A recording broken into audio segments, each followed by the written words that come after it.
Hello friends, आज हम start करने जा रहे हैं अपना new chapter 10th English medium physics का चैप्टर नंबर 12, वो है इलेक्ट्रिसिटी। ये जो वर्ड है ना इलेक्ट्रिसिटी, इस वर्ड से आप इस वर्ड को आप जानते हैं कि ये क्या है, इलेक्ट्रिसिटी क्या है, और शायद आप सबने इस इलेक्ट्रिसिटी को महसूस भी किया होगा, है ना। कैसे? कुछ नहीं करना है बेटा, जो आपको दिखाई दे रहे हैं प्लग, उसमें दो उंगली करो और स्विच को स्टार्ट कर दो, समझ में आ जाएगा इलेक्ट्रिसिटी क्या है। ऐसा नहीं करना है। इलेक्ट्रिसिटी को आप सबने शायद महसूस तो किया ही, सबने झटके खाए होंगे, तो बस उसी के बारे में हमें इस चैप्टर में पूरा पढ़ना है कि वो कैसे काम करते हैं, क्या है, उसके जो सारे जो वर्ड्स है, उसके रिलेटेड जो टर्म्स है, उसके बारे में हमें पढ़ना है। तो सबसे पहली बात तो हम पढ़ेंगे, आपने जब बायोलॉजी में पढ़ा होगा, जैसे कि ह्यूमन बॉडी है, तो इस बॉडी को थोड़ा अंदर से देखोगे तो उसमें आपको ऑर्गन्स दिखाई देंगे। उन ऑर्गन्स को पर्टिकुलर और जूम करके देखोगे तो उसमें सेल्स दिखाई देंगे छोटे छोटे।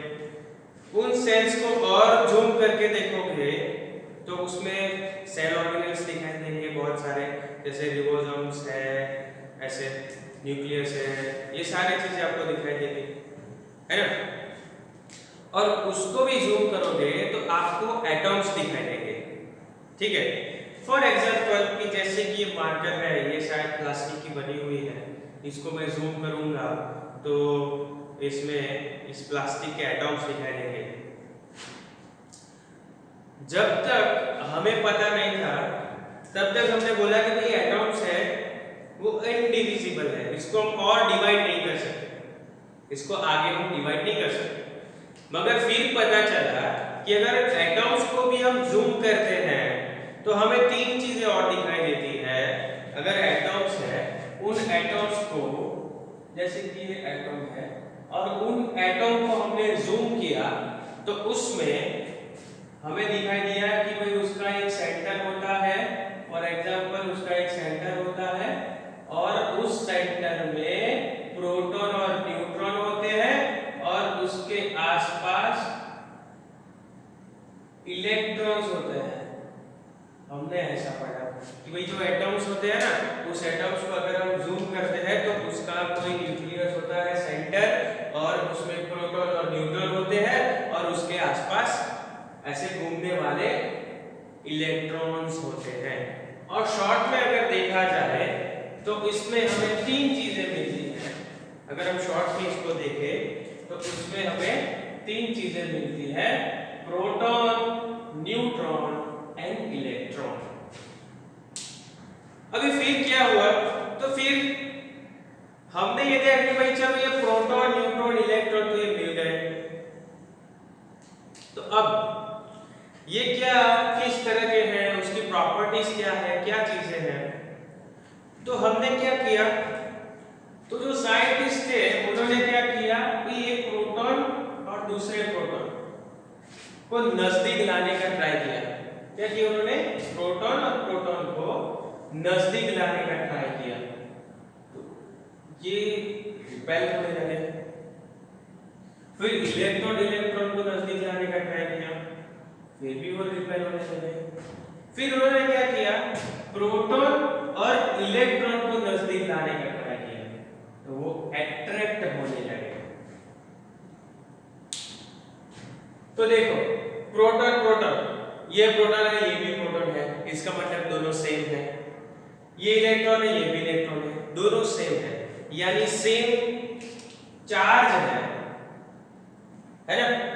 उनको अगर आप नजदीक लाते हो तो वो एक दूसरे को रिपेल करते हैं, मगर ऑपोजिट है, प्रोटॉन और इलेक्ट्रॉन ऑपोजिट को अगर नजदीक लाते हो तो वो एक दूसरे को अट्रैक्ट करते हैं। तो ये जो प्रॉपर्टी है इसको आप बोलते हो इलेक्ट्रिक चार्ज, है ना।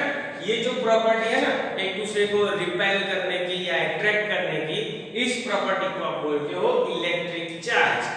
और यहाँ पे जो फोर्स लगता है, रिपल्सिव फोर्स लगता है, और यहाँ पे अट्रैक्टिव फोर्स लगता है, इस फोर्स को आप बोलते हो इलेक्ट्रिक फोर्स।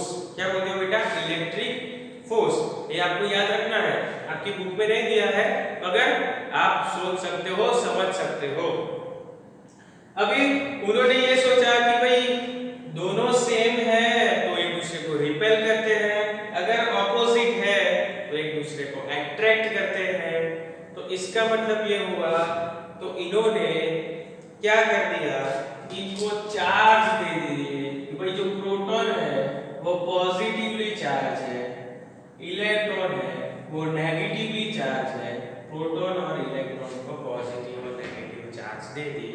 इसका मतलब जो पॉजिटिव पॉजिटिव चार्ज यानी सेम चार्ज या फिर आप बोल सकते हो लाइक चार्ज होंगे वो एक दूसरे को रिपेल करेंगे, अनलाइक चार्ज होंगे वो एक दूसरे को अट्रैक्ट करने वाले हैं। ओके, तो इस तरह से प्रोटॉन प्रोटॉन, इलेक्ट्रॉन इलेक्ट्रॉन और प्रोटॉन न्यू इलेक्ट्रॉन के बारे में हमने समझ लिया। अभी क्या किया कि भाई चलो प्रोटॉन को तो समझ में आया कि भाई उसमें प्लस चार्ज है, इलेक्ट्रॉन का समझ में आया कि उसमें नेगेटिव चार्ज है, माइनस चार्ज है, और ये न्यूट्रॉन का क्या, तो क्या किया, न्यूट्रॉन को हमने ये सोच लिया कि अगर न्यूट्रॉन में भी कोई चार्ज हुआ, न्यूट्रॉन में भी कोई चार्ज अगर होगा तो क्या करेगा, वो प्रोटॉन के साथ या तो रिपेल करेगा या तो अट्रैक्ट होगा। तो उन्होंने क्या किया साइंटिस्ट ने, तो प्रोटॉन के साथ न्यूट्रॉन को रख के देखा, तो न्यूट्रॉन है वो प्रोटॉन के साथ तो ना तो अट्रैक्ट हुआ ना तो रिपेल हुआ, वो स्टेबल वैसे के वैसा ही रहा। तो इसका मतलब क्या हुआ फ्रेंड्स, इसका मतलब ये हुआ कि जो न्यूट्रॉन है उस पे कोई चार्ज नहीं है। क्यों? अगर वो पॉजिटिवली चार्ज होता तो रिपेल करता, अगर नेगेटिवली चार्ज होता तो अट्रैक्ट करता, पर मगर जो न्यूट्रॉन है उसने किसी तरह से कुछ भी रिएक्ट ही नहीं किया। इसका मतलब है कि वो जीरो, उस पे कोई भी चार्ज नहीं है, जीरो है, न्यूट्रल है ना। इसका मतलब कि इसीलिए तो उसको न्यूट्रॉन बोला जाता है, उस पे कोई भी चार्ज नहीं, नहीं पॉजिटिव नहीं नेगेटिव, समझ में आ रहा है, इसीलिए तो वो न्यूट्रल है, उस पे कोई किसी तरह का चार्ज नहीं है। तो अगर हम जब भी चार्ज की बात करेंगे तो हमें सिर्फ दो ही चाहिए, एक प्रोटॉन और एक इलेक्ट्रॉन, न्यूट्रॉन की जरूरत ही नहीं है। क्यों? क्योंकि वो चार्ज नहीं, उस पे कोई चार्ज नहीं है। तो हमें क्या चीज चाहिए, सिर्फ प्रोटॉन और इलेक्ट्रॉन। चलिए अभी थोड़ा आगे बढ़ते हैं। तो ये जो प्रोटॉन और इलेक्ट्रॉन है इसके बारे में उसको हमने बोला कि भाई वो इलेक्ट्रिक चार्ज है। वही तो करना है, वही तो पढ़ना है। देखो इलेक्ट्रिक चार्ज क्या है, an electric charge is a fundamental property of matter. जैसे कि मास ले लो, तो किसी भी कोई भी मेटल ले लो आप, उसका मास तो होगा ही होगा। वैसे कोई भी यहाँ पे कोई भी मैटर ले लो, उस मैटर में आपको प्रोटॉन न्यूट्रॉन और इलेक्ट्रॉन तो मिलने ही वाले हैं, यानी आपको चार्ज तो मिलेगा ही मिलेगा। ठीक है, आपको चार्ज तो मिलने ही वाला है। अभी आप पूछोगे कि सर कि चलो ये तो ठीक है, ये पॉजिटिव चार्ज है नेगेटिव चार्ज है, यानी एटॉम्स में चार्ज होते हैं, ये तो एटॉम है, एटॉम्स में अगर चार्ज होते हैं तो जो एटम है वो पॉजिटिवली चार्ज होगा या नेगेटिवली चार्ज होगा, क्योंकि एटम है उसमें प्रोटॉन भी है, इलेक्ट्रॉन भी है और न्यूट्रॉन भी है, तीनों है। तो अगर आप एटम की बात करें तो ये एटम जो होगा वो पॉजिटिवली चार्ज होगा या नेगेटिवली चार्ज होगा, तो वही ये तो बड़ा क्वेश्चन है। तो उसमें आपको ये सोचना है कि जनरली प्रोटॉन और इलेक्ट्रॉन है वो सेम नंबर में होते हैं। सपोज किसी एटम में 2 इलेक्ट्रॉन है तो 2 प्रोटॉन होंगे, किसी में 3 इलेक्ट्रॉन है तो 3 प्रोटॉन होंगे, किसी में 6 प्रोटॉन है तो 6 इलेक्ट्रॉन होंगे। तो इसी तरह से ऑलमोस्ट सभी में प्रोटॉन और इलेक्ट्रॉन के जो नंबर्स हैं वो सेम होते हैं। समझ में आया? प्रोटॉन और इलेक्ट्रॉन के जो नंबर्स हैं वो कैसे होते हैं? सेम होते हैं, इक्वल होते हैं। तो इसका मतलब ये हुआ कि सपोज यहां पे कोई एटम है, इसमें 2 प्रोटॉन है, तो इसका मतलब कि 2 इलेक्ट्रॉन भी होंगे, है ना? तो अगर ये जो एटम है इसमें 2 प्रोटॉन और 2 इलेक्ट्रॉन है, तो इसमें आप सोचिए इसका चार्ज क्या होगा? 2 प्रोटॉन है यानी 2 पॉजिटिव चार्ज यानी +2, 2 नेगेटिव चार्ज यानी -2 इज इक्वल्स टू 0। और जो न्यूट्रॉन है वो तो ऑलरेडी 0 ही है, उसको तो छूने की जरूरत नहीं है, उसकी तो बात ही नहीं करनी है, वो तो ऑलरेडी 0 है। तो अगर एटम की बात की जाए, चाहे इसमें पॉजिटिव चार्ज हो नेगेटिव चार्ज हो, दोनों की जो नंबर है वो सेम है, इसलिए उसका जो टोटल होता है ना, टोटल चार्ज वो 0 रहता है, यानी जो एटम होगा वो न्यूट्रल होगा। ये जो पूरा एटम है वो न्यूट्रल रहेगा। समझ में आया? चलिए यहाँ पर बढ़ते हैं। ये जो मैंने शॉर्ट फॉर्म में लिखा है आपको याद रखने के लिए कि अगर इलेक्ट्रिक चार्ज के बारे में अगर थोड़ा पूछा जाए कि आपको इलेक्ट्रिक चार्ज के बारे में कुछ लिखना है 2 और 3 मार्क्स में, तो आप इस तरह से लिख सकते हो। यहाँ पे मैंने 6-7 जो पॉइंट्स है वो लिखे हुए हैं। देखिए, an electric charge is a fundamental property of a matter. तो आप पहले तो ये लिख सकते हो कि जो इलेक्ट्रिक चार्ज है वो फंडामेंटल प्रॉपर्टी है मैटर की, जैसे हमने अभी बात की। टाइप्स ऑफ इलेक्ट्रिक चार्ज की अगर बात करें कि कितने टाइप्स के इलेक्ट्रिक चार्ज होते हैं, तो यहाँ पे हमने बात की भाई 2 टाइप्स होते हैं इलेक्ट्रिक चार्ज के। सर न्यूट्रॉन के बारे में नहीं बोल सकते, न्यूट्रॉन में तो कोई चार्ज ही नहीं है, वो तो न्यूट्रल है, तो यहाँ पे 2 चार्ज रहेंगे। 2 types of electric charge, first is positive charge and second one is negative charge. Okay, यहाँ पे हमने 2 चार्ज के बारे में बात की। यहाँ पे 2 तरह के चार्ज होते हैं। जो फर्स्ट होता है उसका बोलते हो positive charge, second one is negative charge. चलिए आगे बढ़ते। चार्ज कैरीड बाय प्रोटॉन, जो प्रोटॉन है वो पॉजिटिव चार्ज कैरी करता है और जो इलेक्ट्रॉन है वो नेगेटिव चार्ज कैरी करता है। ओके, तो हमने बोल दिया कि भाई जो प्रोटॉन है उसको हमने पॉजिटिव चार्ज ले लिया है और जो इलेक्ट्रॉन है वो हमने उसको नेगेटिव चार्ज ले दिया है। इसके बारे में आपने केमिस्ट्री में ज्यादा पढ़ा होगा कि भाई जो प्रोटॉन का मास है वो इलेक्ट्रॉन के मास से बहुत ही ज्यादा है।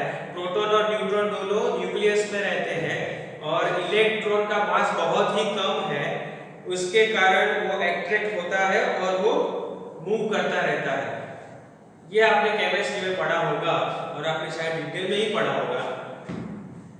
तो ये जो प्रोटॉन है वो पॉजिटिवली चार्ज रहता है और जो इलेक्ट्रॉन होता है वो नेगेटिवली चार्ज होता है। और चार्ज की बात की जाए तो दोनों का मैग्नीट्यूड सेम होता है, मास की नहीं। वजन में प्रोटॉन बहुत ही ज्यादा उसका मास होता है इलेक्ट्रॉन से, मगर चार्ज की बात की जाए तो दोनों में इक्वल मैग्नीट्यूड में चार्ज होता है या फिर मैग्नीट्यूड उसका सेम होता है। ठीक है, तो कितना होता है हम देखते हैं क्या। तो उस पे जो चार्ज होता है वो चार्ज प्रोटॉन और इलेक्ट्रॉन दोनों में सेम होता है। तो डिफरेंस क्या है? तो डिफरेंस है सिर्फ साइन की, वो हम देखने वाले हैं। चलिए, अब ये बहुत ही इंपॉर्टेंट चीज है कि अगर एटम्स की बात की जाए तो अगर एटम्स वो न्यूट्रल होते हैं तो पॉजिटिव एटम्स और नेगेटिव एटम्स कैसे बनते हैं, कैसे एक दूसरे को अट्रैक्ट करते हैं और एक फॉर्मेशन बनाते हैं। तो चलिए, सबसे पहली बात तो कोई भी एटम्स की जब भी बात की जाए, है ना, तो उसमें प्रोटॉन्स और इलेक्ट्रॉन्स सेम अमाउंट में होते हैं। जैसे कि मैं हाइड्रोजन की बात करता हूं, तो अगर आप हाइड्रोजन में देखोगे तो उसमें एक इलेक्ट्रॉन है और एक प्रोटॉन है। ठीक है, एक प्रोटॉन और एक इलेक्ट्रॉन है। समझ में आ रहा है? मैं क्या करना चाहता हूं, तो इस हाइड्रोजन में से फॉर एग्जाम्पल हाइड्रोजन में से एक इलेक्ट्रॉन को खींच के बाहर निकाल दिया। एक इलेक्ट्रॉन को क्या किया मैंने, खींच के निकाल दिया, बाहर फेंक दिया, तो क्या बचा, प्रोटॉन। ठीक है, ये माइनस साइन, ये प्लस साइन, प्रोटॉन यानी पॉजिटिवली चार्ज।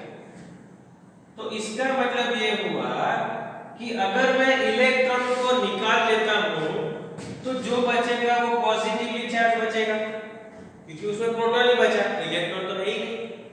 समझ में आ रहा है? तो पॉजिटिवली चार्ज हुआ। अगर मैं यहां से प्रोटॉन को निकाल दूं तो नेगेटिवली चार्ज बचेगा, माइनस रहेगा। समझ में आ रहा है मैं क्या बोलना चाहता हूं? अगर आप बात करो कि भाई कोई एक एटम है, उसमें 1 2 3 और 4 प्रोटॉन है और 4 इलेक्ट्रॉन है। चलिए अभी कुछ नहीं करते, अभी इसका देखो, तो 4 प्रोटॉन यानी +4 और 4 इलेक्ट्रॉन यानी -4 इज इक्वल्स टू 0, यानी इस पे किसी भी तरह का चार्ज नहीं है अभी फिलहाल। अभी मैं क्या करता हूं, तो ये जो 2 इलेक्ट्रॉन्स है उसको मैं खींच के बाहर निकाल देता हूं। अगर 2 इलेक्ट्रॉन को मैंने खींच के बाहर निकाल दिया तो क्या बचा, तो 4 प्रोटॉन यानी +4, 2 इलेक्ट्रॉन यानी 2 नेगेटिवली चार्ज पार्टिकल, तो बचा +2। इसका मतलब यह हुआ कि ये जो एटम है उस पे +2 का चार्ज रहेगा, +2 का चार्ज रहेगा। इसका मतलब यह हुआ कि अगर मैं इलेक्ट्रॉन को लूज करता हूं, इलेक्ट्रॉन से फ्री हो जाता हूं, इलेक्ट्रॉन को कम कर देता हूं, तो बॉडी गेट्स पॉजिटिवली चार्ज। तो ये जो बॉडी है वो पॉजिटिवली चार्ज बनेगी। अगर आप एक काम करो, इसको भूल जाओ, इलेक्ट्रॉन को रखो, 2 प्रोटॉन को निकाल देता हूं। क्या करता हूं, 2 प्रोटॉन को नहीं निकालता, 2 इलेक्ट्रॉन को ऐड कर देते हैं। चलो मैंने 2 इलेक्ट्रॉन को ऐड कर दिया। अब क्या हो जाएगा, अगर मैंने 2 इलेक्ट्रॉन को बाहर से ऐड किया तो ये हो गया +4, ये हो जाएगा 1 2 3 4 5 6 -6 +4 -6 क्या हो जाएगा, -2। बॉडी गेट्स नेगेटिवली चार्ज, कब, गेन इलेक्ट्रॉन। अगर वो इलेक्ट्रॉन को बाहर से गेन करता है, 2 इलेक्ट्रॉन बाहर से ले लेता है, तो वो नेगेटिवली चार्ज बन जाएगा। तो आपने लोअर स्टैंडर्ड्स में NaCl का फॉर्मेशन पढ़ा होगा, Na+Cl-, वो कैसे पढ़ा होगा आपको पता हो जाएगा। अभी पता चलना चाहिए कि कैसे Na+ बना, कैसे Cl- बना। समझ में आ रहा है? तो समझ लिया होगा कि कैसे Na+ और Cl- बना। अभी केमिस्ट्री की सारी चीजें भी समझ में आ जाएगी। अगर वो इलेक्ट्रॉन को गेन करता है, इसका मतलब कि प्रोटॉन तो उतने ही है, इलेक्ट्रॉन के नंबर बढ़ गए, और इलेक्ट्रॉन का नंबर बढ़ गया तो चार्ज के अकॉर्डिंग दोनों का मैग्नीट्यूड तो सेम ही है। एक इलेक्ट्रॉन पे जितना चार्ज है नेगेटिव, उतना ही एक प्रोटॉन पे पॉजिटिव चार्ज है। मैग्नीट्यूड दोनों का सेम है, एक नेगेटिव है एक पॉजिटिव है। अगर मैं 4 इलेक्ट्रॉन है और 4 प्रोटॉन है, उसमें मैं 2 इलेक्ट्रॉन को ऐड कर देता हूं, तो क्या हो जाएगा, 4 इलेक्ट्रॉन और 4 प्रोटॉन है, वो तो एक दूसरे को 0 कर देंगे, न्यूट्रल कर देंगे। मगर जो बाकी के 2 हमने बाहर से इलेक्ट्रॉन को ऐड किया, वो क्या करेंगे, वो एटम को नेगेटिव बना देंगे, तो वो नेगेटिवली चार्ज हो जाएगा। अगर 4 इलेक्ट्रॉन है और 4 प्रोटॉन है, तो मैं क्या करता हूं, 2 इलेक्ट्रॉन को निकाल देता हूं। तो क्या हुआ, तो सिर्फ ये जो 2 इलेक्ट्रॉन है वो सिर्फ 2 प्रोटॉन को न्यूट्रल कर पाएंगे, बाकी के 2 प्रोटॉन क्या करेंगे, पूरे एटम को पॉजिटिवली चार्ज बना देंगे। तो वो जो एटम है वो पॉजिटिवली चार्ज हो जाएगा। समझ में आ रहा है?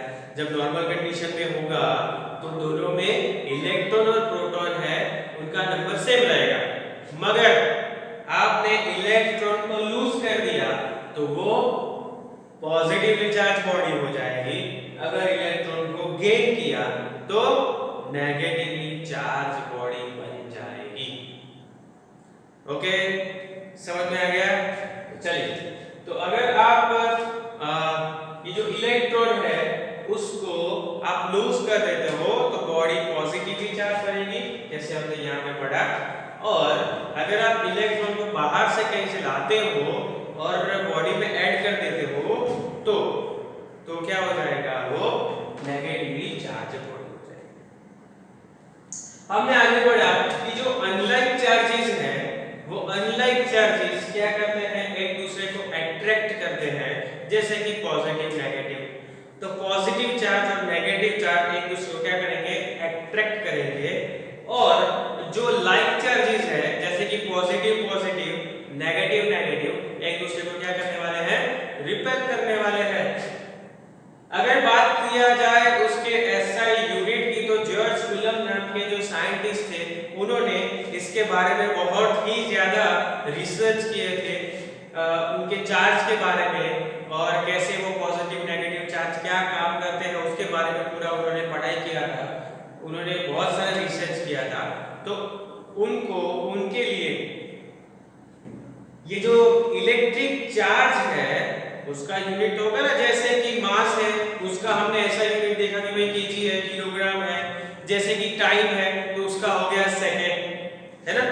तो ये जो कूलम है, ठीक है, उसका ऐसा यूनिट हो गया कूलम, हम उसको बोलते हैं। और जो चार्ज है उसको आप Q से डिनोट करते हो, ठीक है। अगर कूलम की बात की जाए तो उसको कैपिटल C से डिनोट करते हैं, और चार्ज की बात की जाए इलेक्ट्रिक चार्ज तो उसको आप Q बोलते हो, ठीक है, Q, उसको आपने Q देना है। ठीक है, आप बोलोगे सर इलेक्ट्रिक चार्ज है तो आपने C क्यों नहीं दिया, तो हमने C इसको दे दिया ना कूलम को, तो इसलिए हमने उसको Q दे दिया। वही इलेक्ट्रिक चार्ज है उसको आप Q बोलते हो, और उसका जो ऐसा यूनिट है जिसको हमने कूलम बोला है, वो जो कूलम है उसको हमने कैपिटल से डिनोट किया हुआ है। डन। अगर हम बात करें कि भाई एक कूलम एक इलेक्ट्रॉन पे कितना चार्ज होता है, तो अगर आप एक इलेक्ट्रॉन की बात करें तो एक इलेक्ट्रॉन पे कितना चार्ज होता है,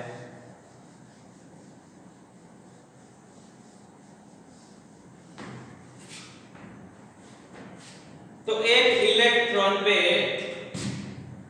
0.000000.016 इतना चार्ज होता है, और इसके बीच में डैश डैश डैश कितने होते हैं, तो अगर आप देखो तो इसमें होते हैं 18 जीरोस होते हैं। कितने जीरो होते हैं बेटा, 18 जीरो। और अगर आपको इसको प्रॉपर्ली लिखना हो तो आप कैसे लिखोगे, तो इसको आपको लिखना पड़ेगा, देखो एक 18 जीरो है तो यहां तक तो 18 पॉइंट तक को खिसक चुका है, अभी एक के पीछे ले जाना है तो हो जाएगा 1.6, 18 तो था, एक और खिसका यानी इनटू 19, 10⁻⁻⁹ कूलम इतना चार्ज होता है। अगर आप पॉजिटिव लेते हो तो ये हो जाएगा प्रोटॉन का चार्ज, अगर आप नेगेटिव लेते हो तो वो हो जाएगा इलेक्ट्रॉन का चार्ज। समझ में आ रहा है? प्रोटॉन और इलेक्ट्रॉन पे सेम चार्ज ही होता है, मगर हम बात करते हैं पॉजिटिव और नेगेटिव की, तो इलेक्ट्रॉन पे नेगेटिव 1.6 into 10⁻⁻19 कूलम होता है, और जो प्रोटॉन है उस पे प्लस 1.6 into 10⁻⁻19 चार्ज होता है। अभी यहाँ पे एक चीज मैं आपको बताना चाहूंगा कि हमने तो सोच लिया कि भाई एक इलेक्ट्रॉन है उस पे इतना कूलम चार्ज होता है, तो अभी थोड़ा उल्टा करके पूछते हैं कि भाई एक कूलम है, एक कूलम उसमें कितने इलेक्ट्रॉन्स होंगे, एक कूलम में कितने इलेक्ट्रॉन्स होंगे, समझिएगा। चलिए अभी कैसे सॉल्व करें इसको।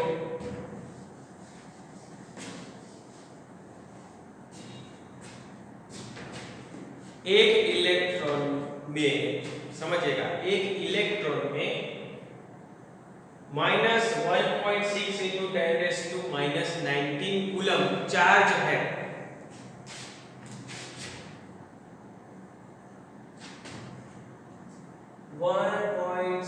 माइनस है, ठीक है, -1.6 into 10⁻⁻19 कूलम का चार्ज यहाँ पे लेना है, ठीक है। तो अभी एक कूलम की बात की जाए, एक कूलम उसमें कितने इलेक्ट्रॉन होंगे, ये एक इलेक्ट्रॉन में इतना है, तो हमें क्या करना है, हमें तो 1 कूलम चाहिए ना, तो एक काम करते हैं, दोनों को अगर मुझे यहाँ पे 1 कूलम लाना है तो मैं क्या करूंगा, 1.6 into 10⁻⁻19 से डिवाइड कर दूं, तो यहाँ पे भी मुझे 1.6 into 10⁻⁻19 करना पड़ेगा, है ना। देखो ये सब बात हो गया, तो यहाँ पे क्या बचा, -1 कूलम, माइनस साइन है वो तो इलेक्ट्रॉन की है, ये याद रखिए। चलिए तो यहाँ पे कितना होगा, कितने इलेक्ट्रॉन्स बनेंगे, सोचिए जरा।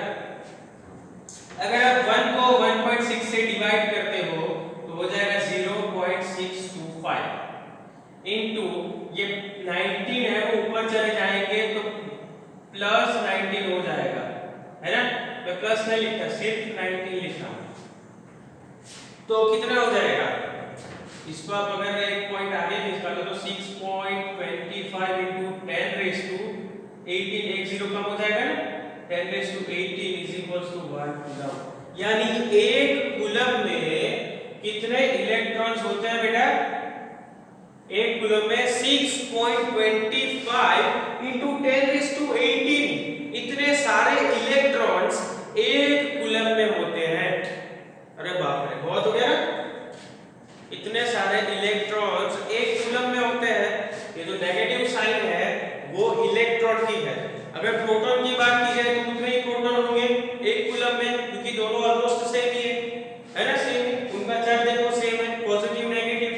अगर +1 चार्ज लेता हूं कूलम, +1 कूलम में कितने इलेक्ट्रॉन्स होंगे, तो इलेक्ट्रॉन्स इतने होंगे, माइनस चार्ज है इसलिए इलेक्ट्रॉन के लिए हमने माइनस चार्ज रखा है। 6.25 into 10⁻18 इलेक्ट्रॉन्स एक कूलम में रहेंगे। अभी सोचो, एक कूलम चार्ज अगर पास आउट हो रहा है तो 6.25, अगर 6.25 नहीं लेते तो 6 लेते हैं, ऑलमोस्ट अप्रोक्सीमेटली 6 into 10⁻18 यानी 6 के पीछे 18 जीरोस, इतने सारे इलेक्ट्रॉन्स एक कूलम चार्ज में होते हैं। समझ में आ रहा है कितना बड़ा नंबर हो गया। तो ये था इलेक्ट्रिक चार्ज। फिर से एक बार देख लीजिए इलेक्ट्रिक चार्ज क्या होता है। तो सबसे पहली चीज is a fundamental property of matter. जो मैटर है उसकी फंडामेंटल प्रॉपर्टी है। उसके दो तरह के होते हैं, two types of electric charge. कितने होते हैं? First one is positive, second one is negative. जो पॉजिटिव चार्ज होता है वो प्रोटॉन है, वो पॉजिटिव चार्ज कैरी करता है। जो इलेक्ट्रॉन है वो नेगेटिव चार्ज कैरी करता है। अगर चार्ज के मैग्नीट्यूड की बात की जाए तो प्रोटॉन और इलेक्ट्रॉन में सेम मैग्नीट्यूड होता है। कितने का? 1.6 × 10⁻⁻19 कूलम। 1.6 × 10⁻⁻19 कूलम का सेम, दोनों में इलेक्ट्रॉन और प्रोटॉन दोनों में सेम मैग्नीट्यूड होता है। सिर्फ फर्क कितना है? इलेक्ट्रॉन है उसमें -1.6 × 10⁻⁻19 होता है, जबकि जो प्रोटॉन है उसमें +1.6 × 10⁻⁻19 कूलम का चार्ज होता है। ओके, अगर बात की जाए तो कब बॉडी है वो नेगेटिवली चार्ज होती है और कब बॉडी पॉजिटिवली चार्ज होती है, तो हमने देखा कि प्रोटॉन और न्यूट्रॉन और इलेक्ट्रॉन का जो नंबर है वो सेम होता है एटॉम, ठीक है। तो अगर सेम नंबर होने के कारण जितने प्रोटॉन है उतने ही इलेक्ट्रॉन है, तो वो दोनों का जो टोटल चार्ज होता है पूरे एटम का वो जीरो हो जाता है। इसीलिए जो एटम्स होते हैं वो न्यूट्रल होते हैं, मगर उसमें से इलेक्ट्रॉन को निकाल दिया जाए तो क्या हो जाएगा, अगर आप उसमें से इलेक्ट्रॉन्स को निकाल दोगे तो इलेक्ट्रॉन्स की जो नंबर है वो कम हो जाएंगे और जो प्रोटॉन्स है उसके नंबर ज्यादा हो जाएंगे, इसलिए एटम्स है वो पॉजिटिवली चार्ज बन जाएगा। इसी तरह से इलेक्ट्रॉन और प्रोटॉन दोनों सेम नंबर में है, आप क्या कर रहे हो, प्रोटॉन को एटम्स में ऐड कर रहे हो तो क्या हो जाएगा, तो इलेक्ट्रॉन्स है उसके नंबर बढ़ जाएंगे, प्रोटॉन्स के नंबर कम रहते हैं, प्रोटॉन्स के अकॉर्डिंग इलेक्ट्रॉन्स के नंबर बढ़ जाते हैं, तो क्या हो जाएगा, तो जो एटम्स है वो नेगेटिवली चार्ज हो जाएगा। सिंपल फंडा है कि अगर आप इलेक्ट्रॉन को लूज करते हो तो पॉजिटिवली चार्ज हो जाएगी बॉडी, अगर आप इलेक्ट्रॉन्स को गेन करते हो तो नेगेटिवली चार्ज हो जाएगी बॉडी। और ये पॉजिटिव और नेगेटिव एक दूसरे को क्या करते हैं, एक दूसरे को अट्रैक्ट करते हैं। आपने बचपन में एक चीज पढ़ी होगी या फिर आपने सीखा होगा कि अगर आपने बलून को क्या किया है, आपने अपने हेड पे रब किया है, तो जैसे ही आप रब करोगे थोड़े टाइम के बाद क्या करेगा, वो बलून है वो आपके हेयर को क्या करता है, अट्रैक्ट करता है।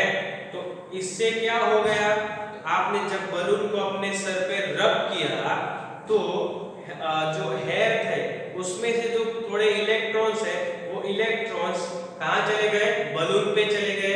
इसका मतलब कि बलून है वो नेगेटिवली चार्ज हो गया, हेयर थे उसमें से इलेक्ट्रॉन चले गए, या फिर हेयर ने इलेक्ट्रॉन को क्या किया, लूज कर दिया, तो अपने हेयर जो हो गए वो पॉजिटिवली चार्ज हो गए। बलून है उसने क्या किया, इलेक्ट्रॉन को गेन किया तो वो नेगेटिवली चार्ज हो गए। तो अब बलून नेगेटिवली चार्ज है, अपने जो हेयर है वो पॉजिटिवली चार्ज है, वो एक दूसरे को क्या करेंगे, अट्रैक्ट करेंगे। इसीलिए आपके जो हेयर है वो बलून के साथ अट्रैक्ट होने के कारण वो आपके हेयर है वो ऐसे खड़े हो जाते हैं, है ना।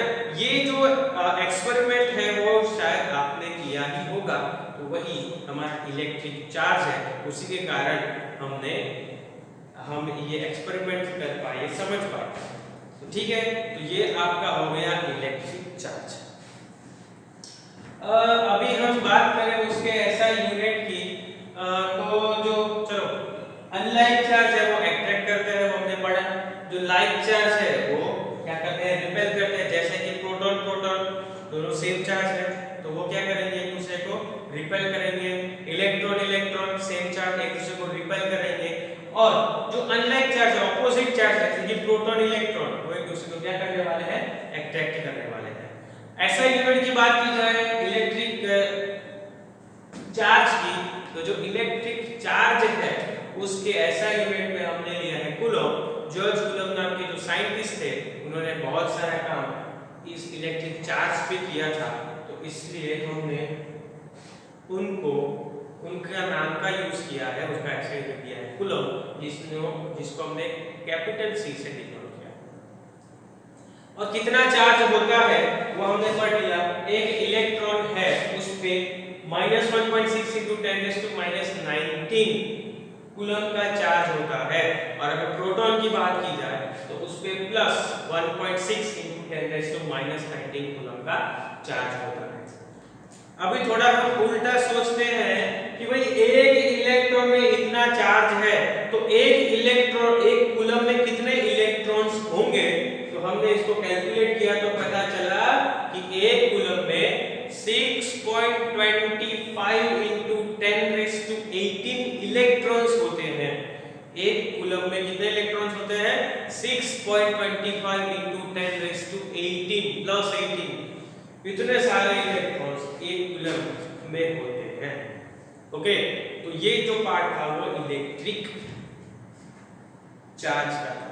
अब एक छोटा सा टॉपिक है हम पढ़ने वाले हैं। इस टॉपिक में आपको बताया गया है कि फ्री इलेक्ट्रॉन्स क्या होते हैं। ओके, फ्री इलेक्ट्रॉन्स के बारे में आप थोड़ा समझ लोगे तो आपको इसके बाद का टॉपिक यानी इलेक्ट्रिक करंट है वो आपको इजीली समझ में आ जाएगा। आप तो जानते ही होंगे कि जो न्यूक्लियस है उसमें प्रोटॉन और न्यूट्रॉन होते हैं और उसके आसपास ऐसे, ठीक है, इलेक्ट्रॉन्स है वो घूमते रहते हैं। अभी आपको पता होगा कि जैसे मैग्नेट है उसको आप जितना नजदीक रखोगे उसका एट्रैक्टिव फोर्स उतना ज्यादा होगा, जैसे दूर लेते जाओगे वैसे वैसे उसका एट्रैक्टिव फोर्स है वो धीरे धीरे कम होता जाएगा। तो अगर हम एटॉम्स की बात करें तो उसमें भी ऐसा ही होता है। जो फर्स्ट लाइन होती है, सेकेंड, थर्ड, फोर्थ, फिफ्थ, ऐसे ऐसे जैसे जैसे आप दूर होते जाओगे वैसे वैसे एट्रैक्टिव फोर्स कम हो जाएगा। तो जैसे कि हमने कोई मेटल या फिर कोई भी चीज, कोई भी मैटर ले लिया, ठीक है, उस मैटर की अगर बात की जाए तो उसमें जो लास्ट होगा, लास्ट इलेक्ट्रॉन्स, उस पे उतना एट्रैक्टिव फोर्स नहीं होगा। तो उस वो क्या कर सकता है, तो वो वहां से निकल के मेटल है, जो भी मैटर है उसमें फ्रीली घूम सकता है।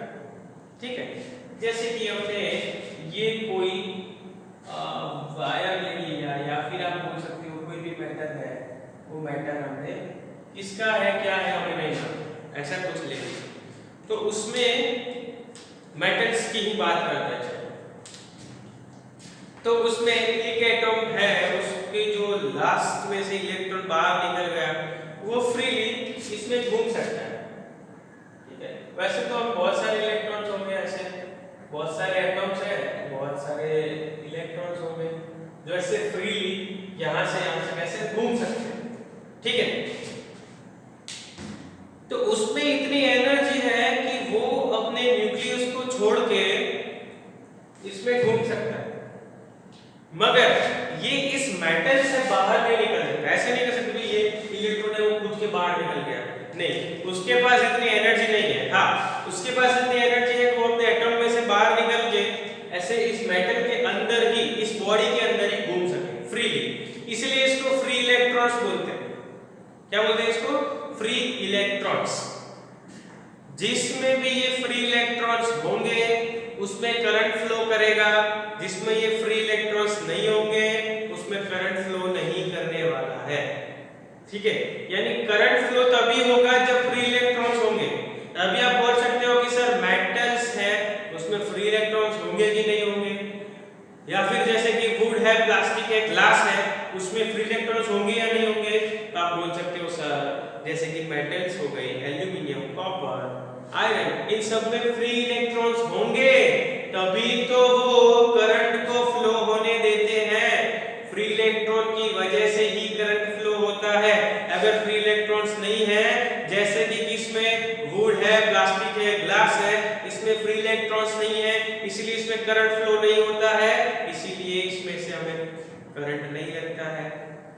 तो जितनी भी चीजें आप देखोगे जैसे कि इंसुलेटर्स हो गए उसमें फ्री इलेक्ट्रॉन्स नहीं होते हैं, इसीलिए क्या करते हैं वो करंट को फ्लो नहीं होने देते हैं।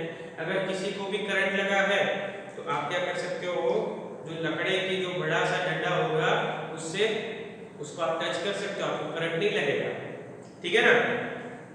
उसी तरह से आपको बोला जाता है कि रबर है उसके जो है वो चप्पल या फिर शूज वगैरह पहन के आपको इलेक्ट्रिसिटी का काम करना चाहिए।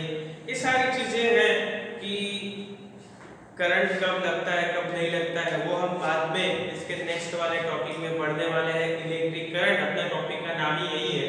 मगर अभी बात कर रहे हैं फ्री इलेक्ट्रॉन्स की, तो अभी आपको समझ में आ गया होगा कि जो मेटल्स वगैरह है उसमें फ्री इलेक्ट्रॉन्स ज्यादा होते हैं, इसी के कारण करंट फ्लो होता है, जबकि जो ये वुड है, प्लास्टिक है, ग्लास है, उसमें फ्री इलेक्ट्रॉन्स नहीं होते हैं, तो उसमें से करंट फ्लो नहीं करता है।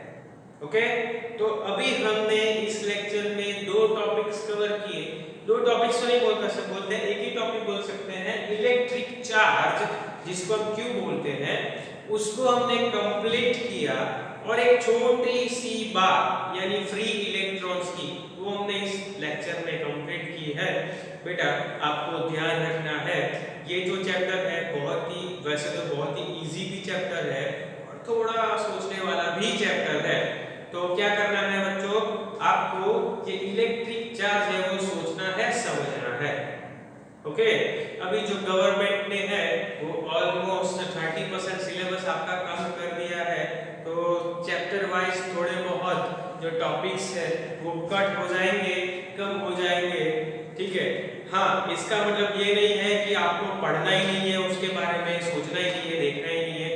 आगे है 11th-12th में वो टॉपिक्स आपको बहुत काम में आने वाले हैं, ठीक है। हाँ, एग्जाम पॉइंट ऑफ व्यू से उसको कट कर दिया गया होगा, मगर नॉलेज पॉइंट ऑफ व्यू से आपको उसको समझना है, लर्न करना है, तैयार करना है। हाँ, समझना तो है। मैं ये नहीं बोलता कि आपको उसको नहीं पढ़ना है, पढ़ना है। मैं यही बोल रहा हूँ आपको वो भी पढ़ना है, क्योंकि 11th-12th में वही टॉपिक आने वाला है, ठीक है। तो आप जो भी पढ़ रहे हो उसको आपको पढ़ना ही है, भले ही वो बोर्ड के पॉइंट ऑफ व्यू, बोर्ड की एग्जाम के पॉइंट ऑफ व्यू से है या नहीं। जो बोर्ड के एग्जाम के पॉइंट ऑफ व्यू से है उसको ज्यादा परफेक्टली लर्न करना है, और जो सिर्फ नॉलेज पॉइंट ऑफ व्यू से दिया गया है, तो जिसको हमने बोला है कि भाई 30% कट कर दिया गया है बोर्ड की तरफ से, उसको आपको समझना तो है ही, ठीक है। आप परफेक्टली लर्न नहीं कर सकते, जैसे कि आप एग्जाम में लिखने के लिए एकदम वर्ड टू वर्ड लर्न करते हो, ऐसा नहीं करोगे तो चलेगा, मगर उसके बारे में नॉलेज और वो आपको आना ही चाहिए। ओके, तो मिलते हैं नेक्स्ट लेक्चर में। नेक्स्ट टॉपिक होगा आपका electric current. Okay, bye friends.